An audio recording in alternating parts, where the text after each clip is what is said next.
Over the last few decades, travel has become more accessible than ever.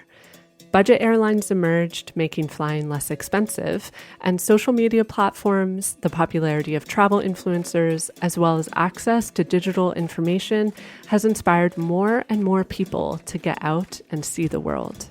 While there are many benefits to global travel becoming more accessible, there's also a downside. When there are too many travelers in a place, there can be negative side effects that impact local communities, public infrastructure, nature, wildlife, and the protection of heritage sites. This issue has become so prevalent that there's a name for it: overtourism. Today, we're going to dive into the reality of overtourism. We'll learn what it is, what causes it, how to avoid contributing to overtourism, and what needs to change to make tourism more sustainable.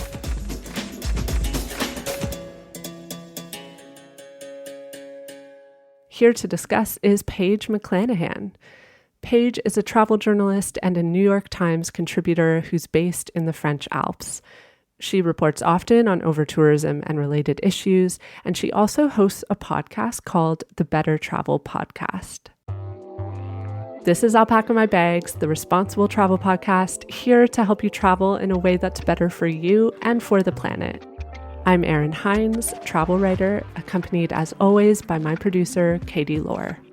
We are also on Patreon, where you can support us financially and help us keep this podcast going. So the link for that is in our show notes. Okay, so Katie, do you know about tourist shaming? I don't know if it's a phenomenon. I don't really know much about it other than I've likely participated in it myself. I'm going to be looking for you in comments on TikTok to see if you're in there doing the tourist shaming. Oh, I'm active in the comment section on TikTok. Don't you worry.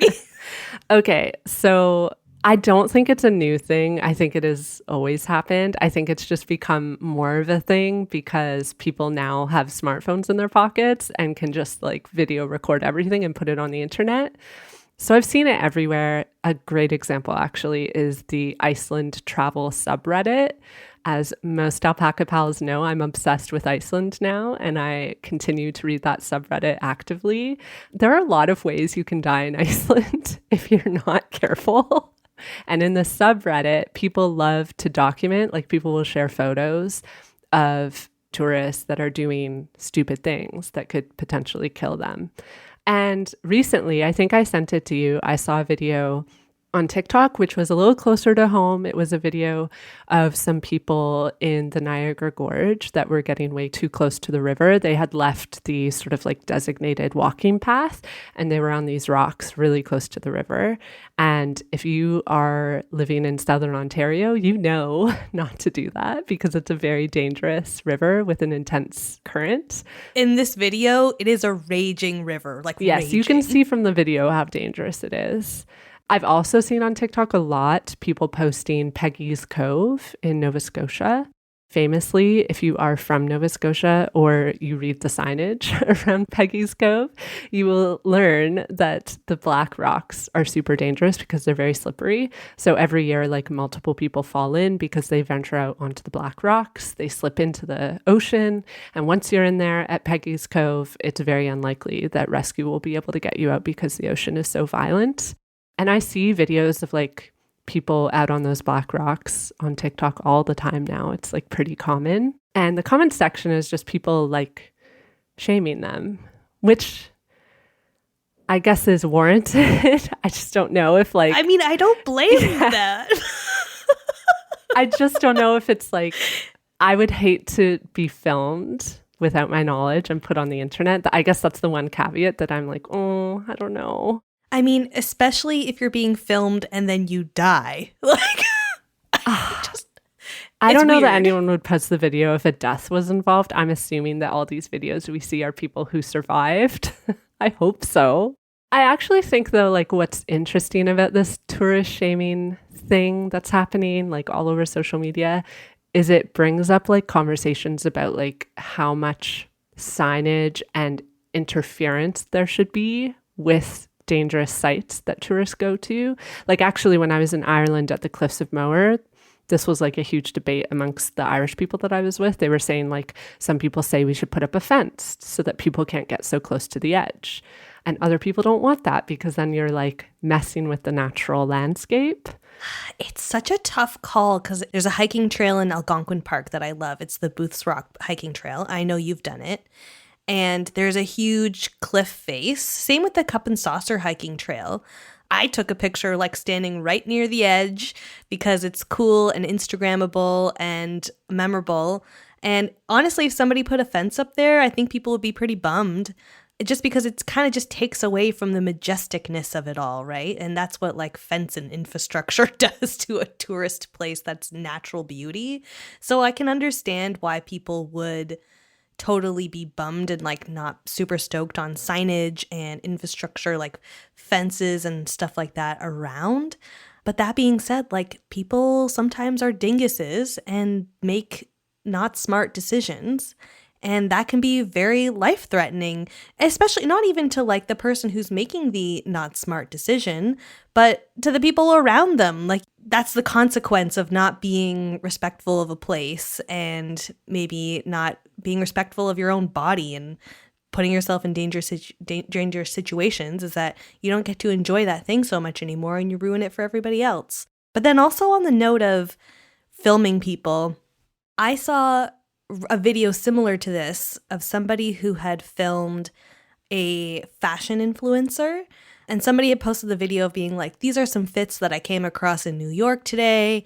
And then it was reposted by one of the women in that video. And she was like, listen, I don't really love the fact that you're filming me in these places. If you had just come up to me, I would have happily done like an outfit chat with you. But because you filmed me in like my own neighborhood and stuff, like you don't know if there's people on the internet like trying to figure out where I am. It risks my privacy. Like, yeah, I've wondered that about those videos. That also being said, you also took a really funny video in Iceland of people getting blown away, and I don't think you got everybody's permission to take that video either. So I will say when I do it, I try to make sure the person wouldn't be recognizable. Like I tried to like zoom from very far away or take it from behind. But yeah, I don't know. I guess like with the dangerous acts that people film, sometimes I wonder like, shouldn't you be intervening or maybe like yelling at those people to let them know they're in danger instead of filming it? I mean, we don't know what goes on behind the scenes. Like they absolutely could have been doing that as well, but there could be more active attempts to help people. Yeah, like what are the point of the videos and the photos, right? It's ultimately to shame someone online. I don't think it's just that, okay? Because are they educational? I think they're somewhat educational because, to be honest, the Peggy's Cove thing, I don't know that I would have known that explicitly until I was at Peggy's Cove and saw the signage. I had seen those videos before I went to Peggy's Cove last year. So going to Peggy's Cove, I was like in the car with my brother and Lucas being like, we can't go on the black rocks. It's dangerous. So I literally knew that because of TikTok. But there is signage there. So like, as long as you're reading the signage, you would be aware. I don't know. I think there's sort of like a fine line between like adding infrastructure to keep people safe and leaving like landscapes as they are. I mean, nobody reads signs. Let's be real. I do. Well, that's because you're an upstanding citizen. No, because there's interesting information on them. Well, okay. I do think like if you're going to share those videos, at least try to hide the person's face, like film from an angle where you can't see their face or like blur it out. There's plenty of technology now. Like you can blur people out so that a specific person isn't being shamed. Like if you want to use it as an example, sure, but like respect people's privacy. I think that's like the low bar. There's one more point I want to add though that just like popped into my head when we were talking about like adding infrastructure to keep people safe. I find, and this is me like sharing something that people might disagree with. So here we go. Oh no, hot I take, find that hot people take. get really worked up about adding like fencing and designated paths to places, like natural places. And while I understand like where people are coming from, I don't think that it ruins nature because it, in many cases, makes nature safer and more accessible. I don't feel that it takes away from the experience of being in nature. Like, I think people put on a pedestal the like feeling of being in nature. You're still in nature, even if you're on a platform with a fence that's there to keep you safe and to make that spot more accessible to people. So, okay, when you first said tourist shaming, I actually thought you were talking about something else that you had mentioned to me earlier today. And this is something we did way back in the early days of the show, I think our first few episodes. And that is talking about bad reviews. And I know you had something fun to say about this. So let's talk about bad reviews. Well, recently I've gotten really into looking up places I've been to and then filtering on Google to the bad reviews, like the 1-star reviews, because I love doing that. they are so funny, but like they're also problematic, but they're funny. I just have to say, first off, I shared one of these on TikTok and one of the commenters cracked me up. They were like, can you really write a bad review about nature? Because this review is about this very famous waterfall in Iceland.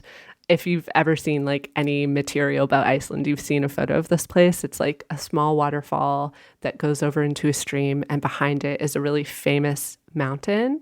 And it famously was featured in a couple episodes of Game of Thrones. So this review for this waterfall and this mountain reads, maybe I don't see the point because I haven't seen Game of Thrones, but this is probably the least impressive waterfall that I've seen in Iceland. And like, how many stars did they give it? 1 star, and they're entitled to their opinion. I just like couldn't believe it. I was like, this is an incredible waterfall. How a waterfall can stoop so low to a 1 star. They could have given 3 stars. At least give 3. I never give less than 3 stars. Maybe that's just, it's kind of like a policy I have. You have to really do bad for me to give you 1 star. And I would never 1-star nature. Planet Earth? No.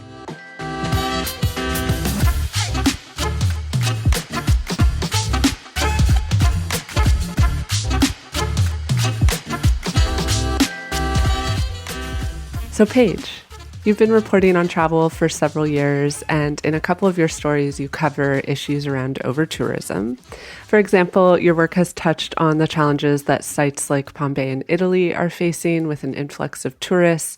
We've talked about overtourism in a few episodes of Alpaca My Bags, but we haven't ever dedicated a full discussion to it.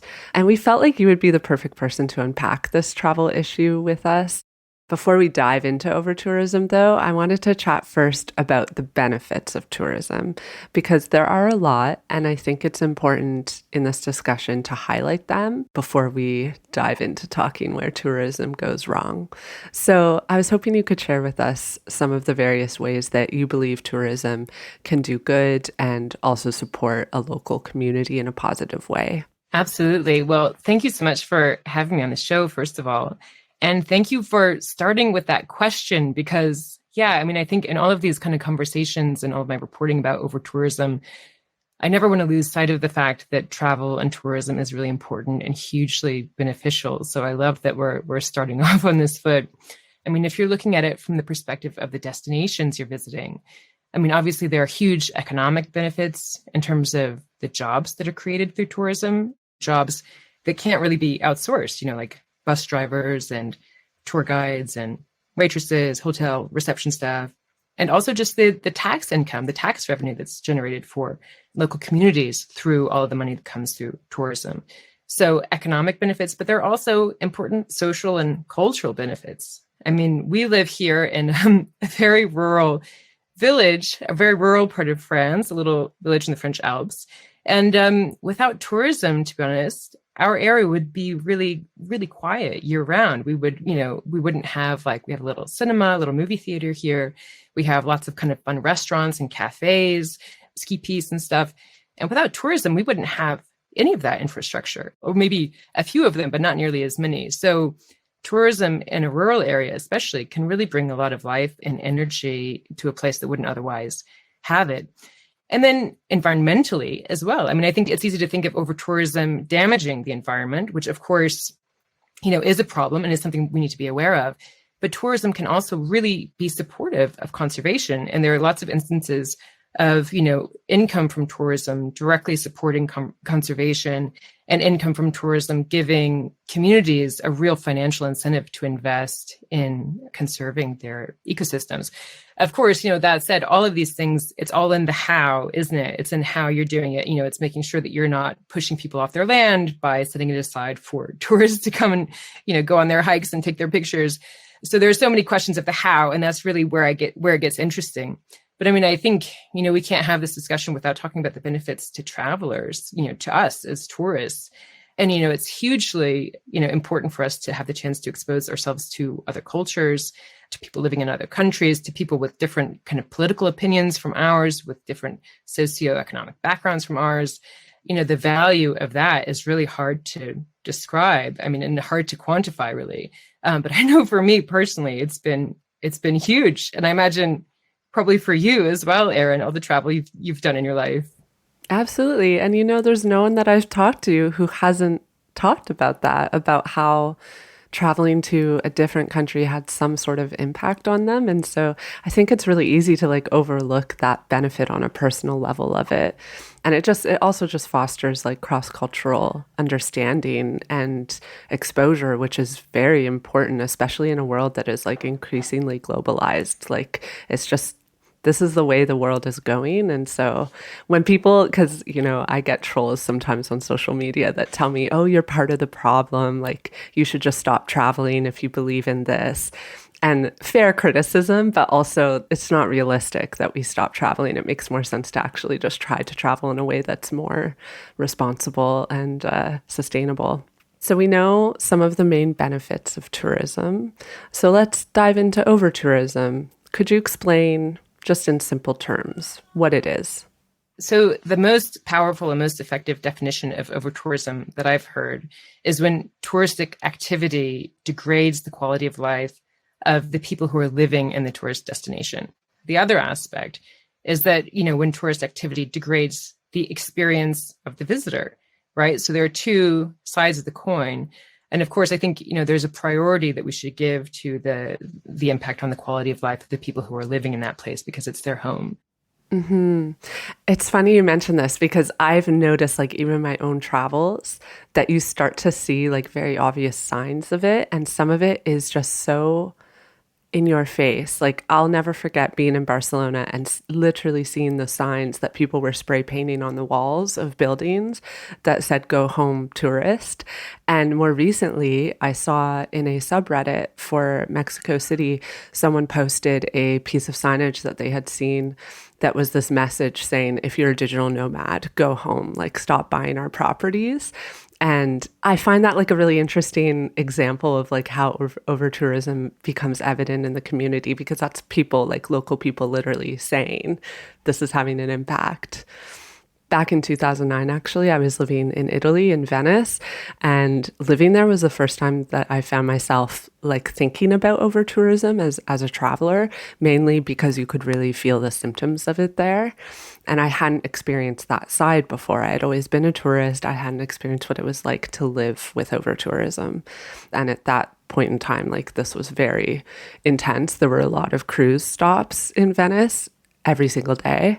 And so I learned a lot about how the mass numbers of tourists were affecting daily life for local people. Locals would time their shopping trips around when the cruise ships would arrive for the day to avoid the crowds. I often did the shopping for the hostel I worked in, and I knew what time I would have to go to be able to just walk comfortably and be able to pull my trolley of groceries. And then in 2014, I spent several months backpacking around Europe. And that was when I started thinking about how frustrating it was on the tourist side, because I distinctly remember Dubrovnik, Croatia, just not enjoying my experience at all. Just getting there and being so excited to see it. This was the moment when Croatia was becoming very, very popular. And I got there and I was just frustrated beyond belief. I don't think I even have photos of that trip because I was just too annoyed that there were so many people. You couldn't enjoy it. So those are two personal experiences I've had with overtourism. And I know you've covered a lot of regions and sites throughout Europe that have struggled with it. So I was hoping you could describe for us an experience of overtourism that you've covered in your work, or maybe just one that you've experienced yourself in your own travels. Well, actually, yeah, I might share an experience from my personal life here. I mean, you gave the example of when you were living in Venice, because here in the little village where we live just outside a village called Samoin. During the summer of 2020, we're just kind of, 4 or 5 months into the pandemic, and people were starting to kind of get out. It was at this sort of lull, when people thought maybe things were going to sort of get back to normal again. But in general, people were staying within their own country. Right. And so where we live is actually really well known among French people as a destination for hiking. And we have a beautiful nature reserve just at the end of our road. So in August 2020, when all of France was on vacation, we had traffic jams up our little 2-lane road that leads to our house that I've never seen before or since. And it would take 30 minutes to drive the 1.5 miles from the middle of the village up to our house, just because you're sort of stuck in this sort of like bumper to bumper traffic, inching your way along. And it was because the parking lot at the end of the road where the road dead ends was full. So like the only way a car could go forward was when another car pulled out and drove down. And for me, that was just such a perfect illustration of what I think really is, the heart of so many problems with overtourism really just comes down to a mismatch between the infrastructure, the services, or the regulations that are in place, these kind of things that we need to kind of manage tourism properly, and the amount of demand for that destination, right? And in this case, there was huge demand for the touristic offering of this beautiful, hiking nature reserve at the end of our road. And it was demand that they'd never seen before, that they weren't anticipating, and that completely outstripped the infrastructure that had been built to accommodate tourists. But then it was just these kind of couple of weeks in the middle of August 2020. And then by September, much quieter. And then by October, I can go for a jog there at 9 a.m. and not see a soul. So I think that's another thing with overtourism, is that so many of these issues are really site specific. Yeah. And they're really time specific. It's easy to say, oh, Barcelona, like overtourism, don't go. We can get a little bit more detailed. Like it's worth diving deeper than that. Yeah, I've talked about this on my blog. If you want to go to a city that's struggling with overtourism, go in the off season, because that's a moment when vendors will benefit from your presence. I also just want to bring up, because it's just so top of mind for me, but your point about like investing in infrastructure. Before heading to Iceland, I was curious about like what state Iceland was in terms of tourism, because pre-pandemic, they were talking like publicly about how they were having trouble handling the influx of tourists. They're one of the only countries that invested a larger budget in tourism than they ever had before during 2020 and 2021, during the pandemic. So while the world was on travel pause, quote unquote, they were busy investing in infrastructure, and it was noticeable. And you can tell that all these things are new. They installed a lot of public bathrooms to keep people from like going off into the woods and doing their thing. There's a lot of very marked paths at sites that used to not have them, where people were just like wandering through the ancient moss and such, which you're not supposed to do.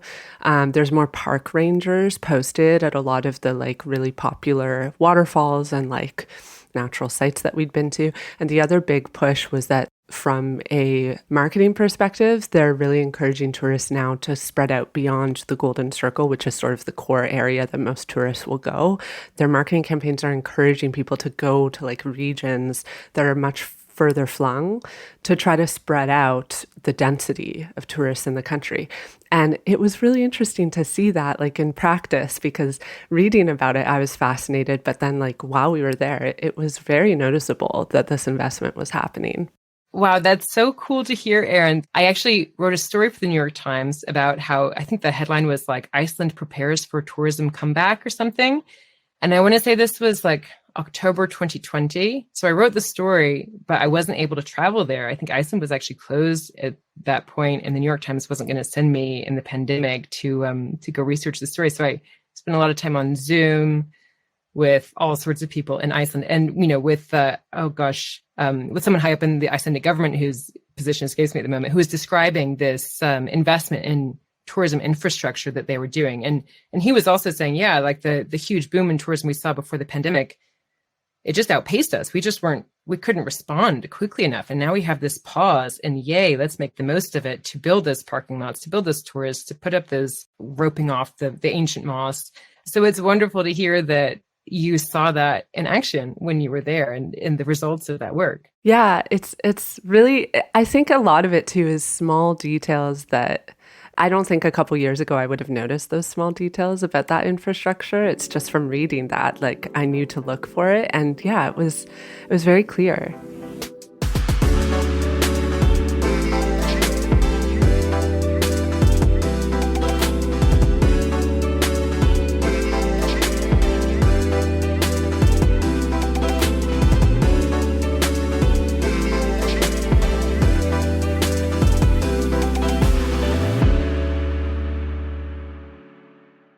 What are other ways that you could tell when a region or a city or a site is moving into the territory of overtourism, where it might be potentially causing harm?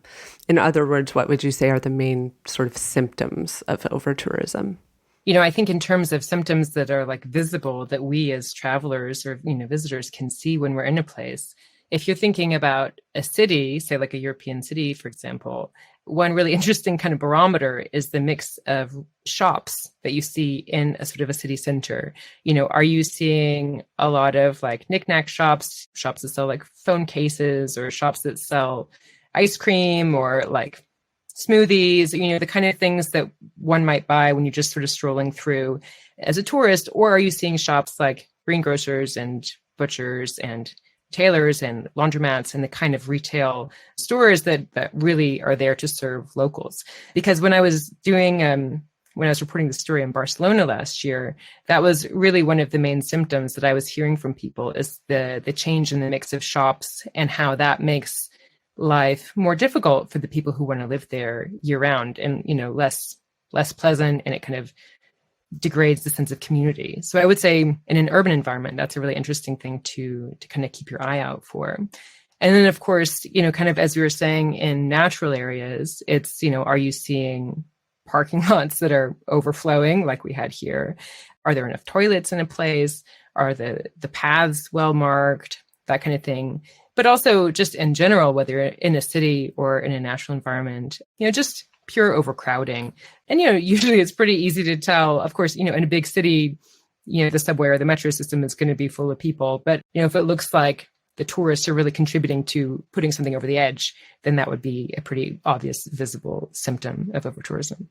So those are obvious symptoms of overtourism that I think even tourists can pick up on. And I'm curious about the more subtle impacts as well. Can overtourism impact maybe the culture of a city or people, or, well, you mentioned it a bit, the livability of a region? What would you say are the like unseen symptoms of overtourism that we might not be able to pick up on? Yeah, no, I think that's a really interesting question. And it makes me remember, actually, when I was in Barcelona last year, to report this story, I spent a lot of time with a woman named Mar Santamaria Varas, who is both an architect and an urban planner and a native of Barcelona. She grew up right there near the old city of Barcelona. And she said, in terms of the less visible symptoms, she talked a lot about the availability of affordable housing. She still manages to live with her husband and their little boy in the city center, but so many of their friends have moved out to the suburbs because of gentrification, which, this is controversial. Airbnb disputes this, but some studies have found that Airbnb is contributing to gentrification in Barcelona and other cities. And also in terms of this change in the retail mix that we were talking about earlier.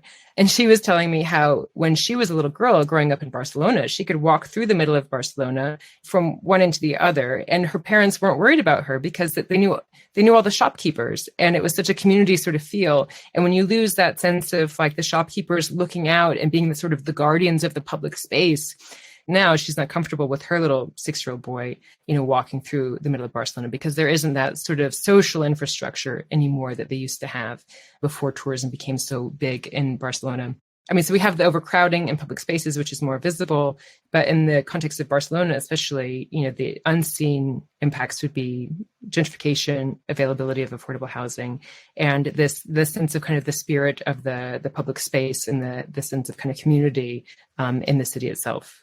It's funny, a lot of those, I think, translate also to Toronto, where I'm based, because Airbnb has been a massive complaint here, and there's been legislation around it because it led to a lot of shortages of like housing that would be very important to the structure of Toronto. There's a lot of condos sitting empty that just like have no one to live in them because they've been turned into Airbnbs.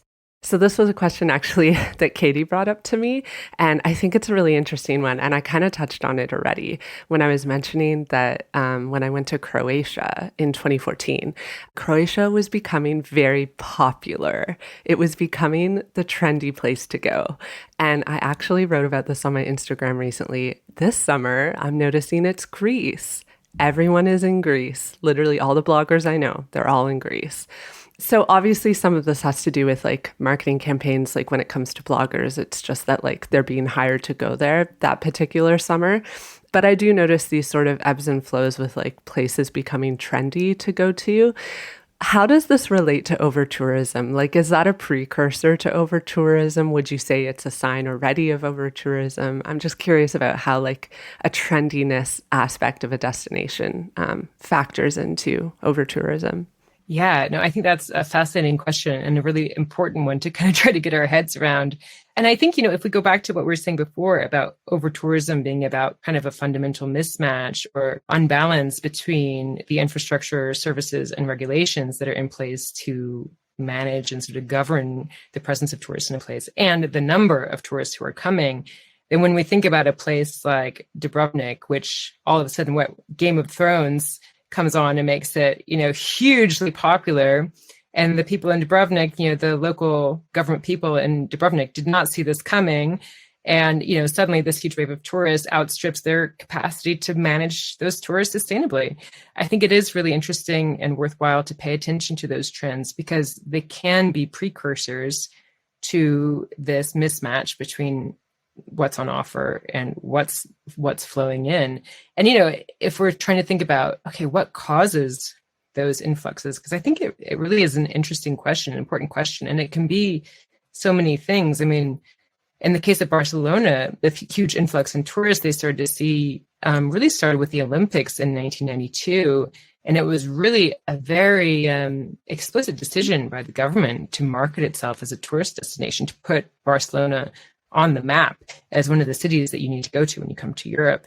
In some cases, it really does start with the governments. The same in Iceland. Iceland launched this huge campaign after the 2010 eruption of the volcano. Like they were going for it. They went all over social media, inspired by Iceland, So in some cases, it does start with government. In other cases, it's a Game of Thrones phenomenon where it's like, whoa, who saw that coming? And in other cases, maybe it's, an influencer. I think of Justin Bieber in his video in Iceland, an influencer or something like causing an influx of visitors. But I think it's really interesting to watch what's driving those trends and to understand them. And then, to the extent that governments will be able to kind of see it coming and predict it, maybe that will give them a little bit of a heads up to be able to prepare for the tourists who are coming and minimize any negative impacts they might get as a result.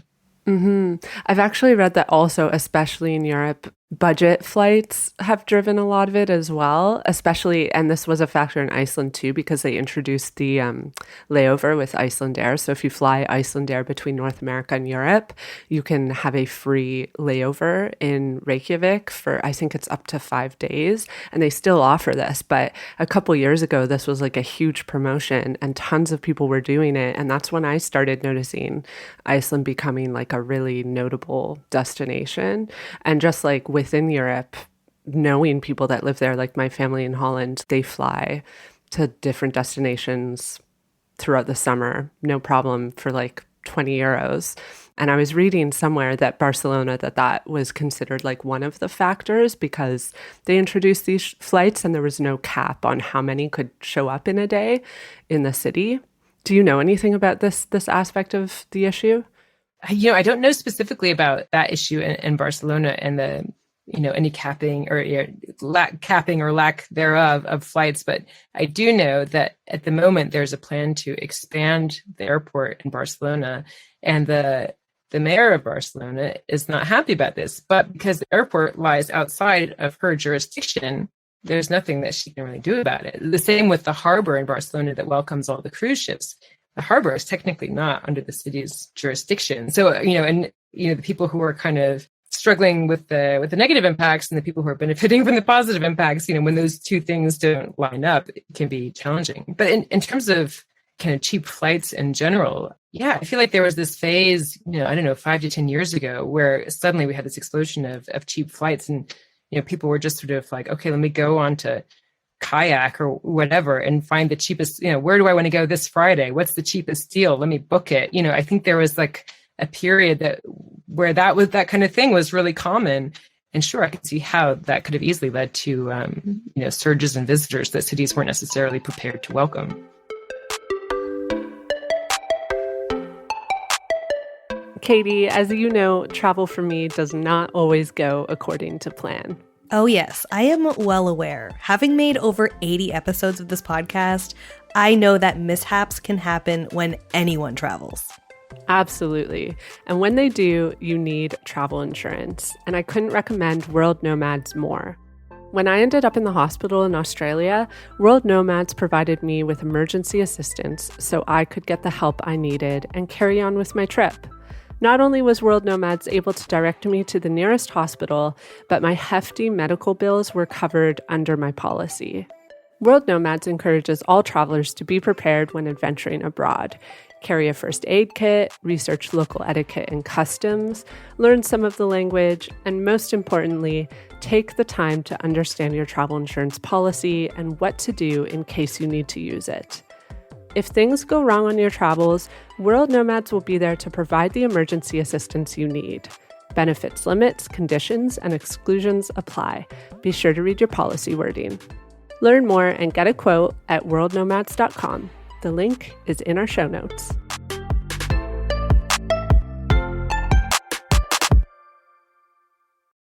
So, of course, today there's another layer to add on to the discussion around overtourism, and that's the impact of the pandemic. I have seen in some circles people arguing that the pandemic provided a much needed break from overtourism.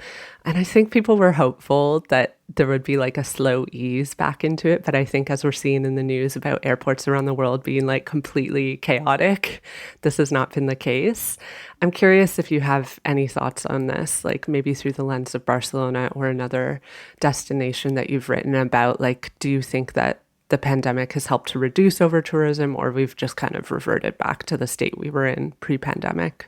In the case of Barcelona, I was really struck.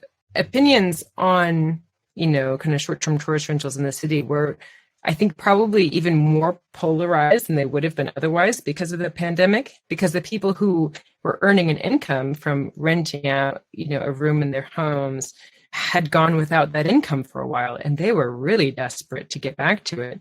Whereas at the same time, the people who weren't earning an income from tourism were really enjoying, having a quieter city and, not having the wheelie suitcases bumping up and down at all hours of the day and night. In that case, it sort of, maybe drove people even to further extremes on their views on how we should go back to traveling.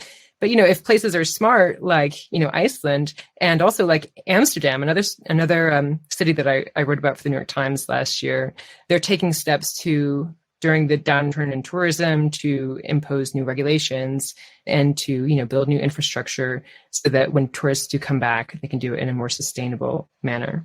Well, hopefully we see some results from some places around Europe, especially because I know it's definitely been quite an issue across Europe. So I know from my own research and writing that overtourism is a pretty complex issue, and it's complicated because, like we mentioned at the top, there are benefits to tourism.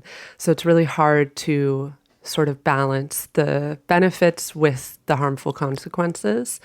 And as tourists, it's tough because we can, of course, make individual choices that help to reduce overtourism.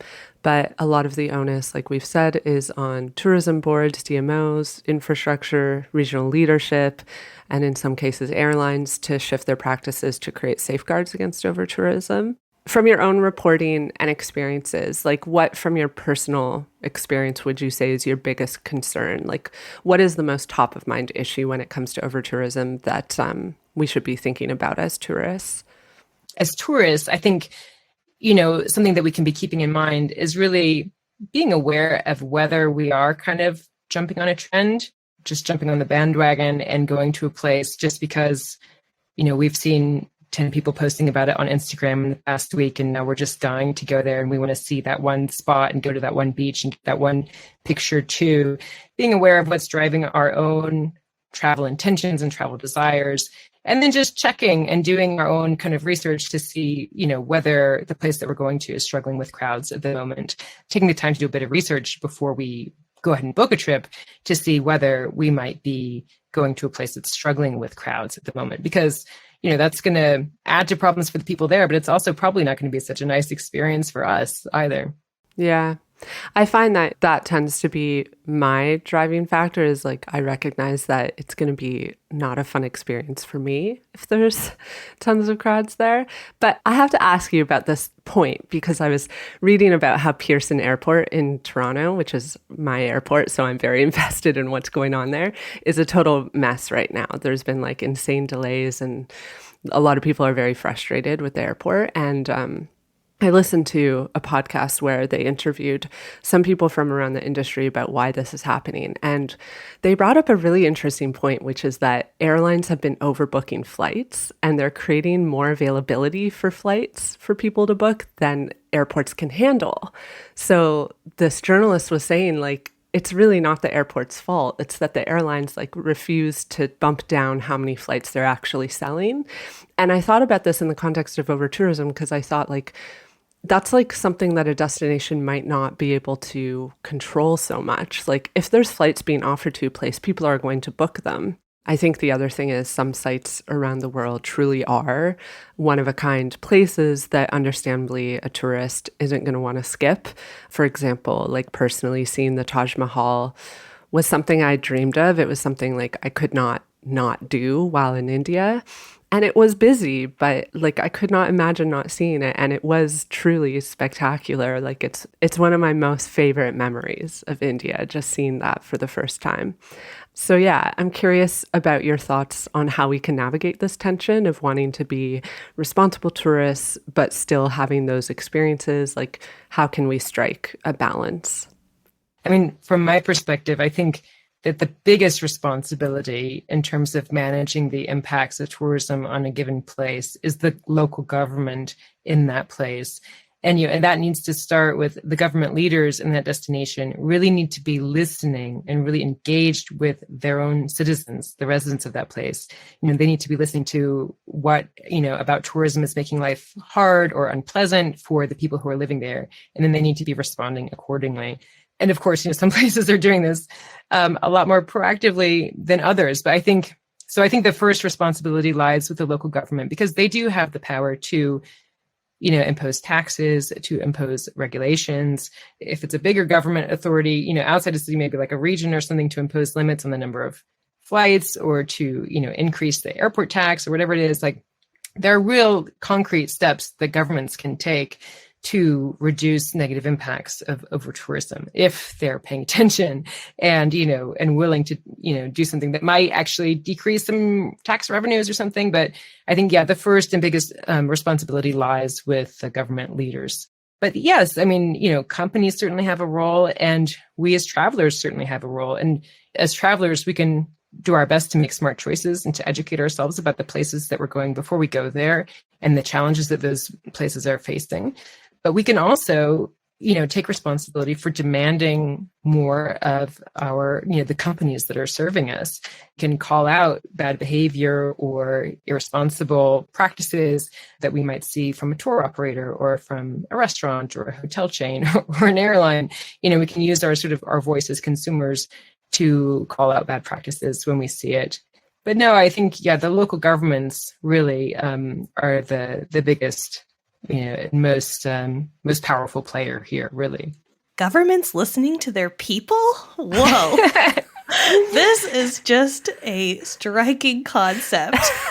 Amazing. Well, it is, in Barcelona, I'll go back like in 2015, Ada Colau was elected mayor of Barcelona. And she really, at that point, public opinion in Barcelona was starting to turn. I mean, there had been some protests and stuff, but they were a little bit kind of off, not fringe, but they weren't super mainstream. But from 2014, 2015, 2016, if you look at, they were doing public surveys of Barcelona residents. How do you feel about tourism? And to be honest, it stayed pretty high. Like people were still pretty pro-tourism in Barcelona, but those numbers did start to dip. And she really responded to that. And that's where we started to see in Barcelona this pushback against Airbnb. It really started with the election of Ada Colau in 2015. And there are other examples of like the government in Kerala in southern India. That's another example of a government that's really responded to local concerns that, in that case, it was pollution of the waterways from tourists who were kind of going boating in the mangroves. They had huge resorts on the beaches, but not so many of those jobs were going to people who were from that area. And there wasn't that much like income from tourism that was actually ending up in the community. So the government listened to those concerns and developed some really cool pilot projects and then put them into place. And now they're sort of expanding them across the region. But there are some examples of governments being really responsive to their residents. But yeah, we can sort of hold these up and hope that other governments will follow suit. When you both mentioned how these trends start from, countries maybe going all out on their tourism marketing, are they putting the money into the marketing and the infrastructure, or are they just putting all their money into marketing and then hoping for the best when people show up? Like, what is the dynamic there? Oh, that's an interesting question.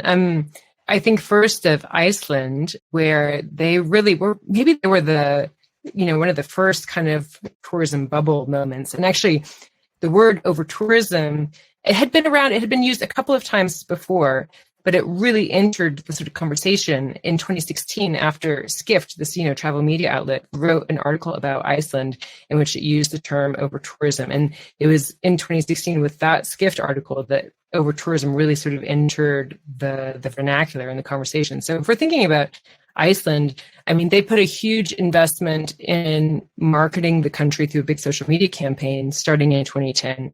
But at the same time, they were investing in infrastructure, but the social media campaign was a lot more successful than their infrastructure was ready for, maybe.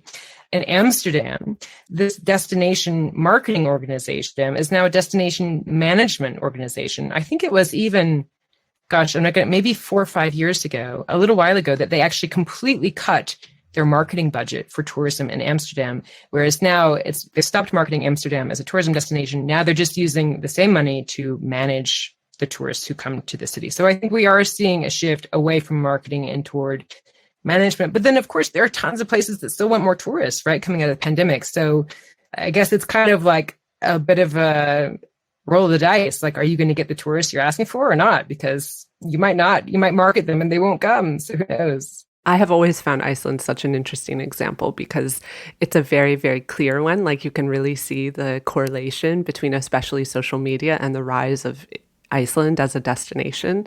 From statements that I've read, like people in Iceland didn't expect the marketing campaign to work as well as it did.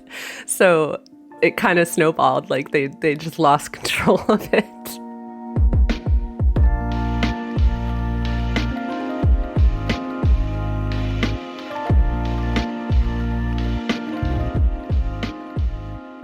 So I know I myself over the years have picked up some helpful tips for reducing mass tourism and my own impact as a tourist. Some of the big ones that I try to stick to are traveling during the off season or the shoulder season, especially if I know it's a very popular place. I also always try to practice second city tourism, which is when, for example, if you're going to Amsterdam, you counterbalance that visit with a visit to another nearby city that isn't quite as popular so that your tourism dollars get spread out a little further. Do you have any other tips for tourists, just like practical tips that we can use in our effort to reduce over-tourism? I can think of two things. I mean, one I mentioned briefly before, but I think it's worth repeating, is just taking the time to do some research on the place before you go. Of course, that means maybe learning a bit of the language or reading a novel from the place or learning about the culture. But it also means, opening up Google News and typing like tourism problem X or like tourism controversy X, your destination, and reading about the debate around, if there is a debate around tourism in that place, and taking some time to familiarize yourself with that and understand kind of the ins and outs of it. So just so that you can have it in your mind when you're there. Just because a place has issues with tourism doesn't necessarily mean you shouldn't go, but it certainly means that you should be aware of it. The other point is just to maximize the benefits of your visit, for you as a traveler and for the destination, spending your money, booking yourself into a locally owned hotel, eating at locally owned restaurants, buying crafts and things that are made there in that community. That really increases your contribution, your financial contribution to that community itself. And then also in terms of your own experience and the benefits that you can bring home and hopefully spread from that trip, do your best to make genuine connections with the people you're meeting. Have conversations with your taxi driver, have conversations with, the guy who's selling you, I don't know, some knickknack in the old city of Jerusalem. Take 20 minutes if he's open to it and ask him about, what life is like for him or what his challenges are. You'll always find people who are interested in sort of talking to you and telling them about their lives. And, the more you can kind of engage in a really human way with the people in the place you're visiting, the more you kind of become attached to that place, and you'll follow the news there, and it kind of becomes a part of your life. And and I think that's really the most powerful benefit of tourism, is creating these human connections across cultures. So in addition to doing your research on the downsides, make sure you invest in maximizing the benefits of your presence in, this foreign place. That's such a good point. Well, thank you, Paige. Actually, there's one thing I have to say, just because it's kind of funny. So Lucas and I, the way that we connected with Icelanders throughout the trip was to complain about how expensive Iceland is, because we were surprised, because we thought Icelandic people, that they must make more money and that's how they adjust to the prices in Iceland. But we quickly realized that no, they're just as frustrated with how expensive things are. So that was always our segue for opening up a discussion with someone, was to complain about the price of something. Yeah, you see, finding that shared human connection. Everybody hates overpriced items. Yeah. Well, thank you, Paige. It's been really awesome to chat with you. And I've learned a lot from this discussion. And I think there's a lot of great takeaways that I myself can take from this convo, but hopefully our Alpaca Pals can take as well. So before we let you go, where can people find you, hear you, read your work, share your links? If people want to learn more about me, I encourage you to check out my website, which is paigemcclanahan.com. I apologize for my last name, but I promise it's phonetic. And you can sign up for my newsletter. I send once a month. And I'm actually researching a book that's going to be published in a couple of years.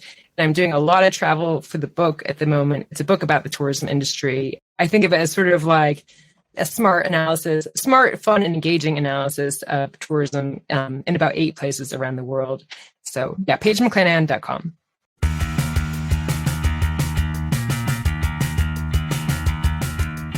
Thanks for listening to the show. If you enjoyed this episode, don't forget to share it with a fellow traveler. Make sure you're following us on your favorite podcast app, and if you're feeling extra generous, you can leave us a 5-star review or support us on Patreon. Alpaca My Bags is written and hosted by me, Erin Hines, and it's produced and edited by Katie Lohr in Canada's Toronto area. If you want to reach out to us, check the show notes for all the info you need. I'll see you in 2 weeks, but in the meantime, I hope you get to alpaca your bag safely and soon.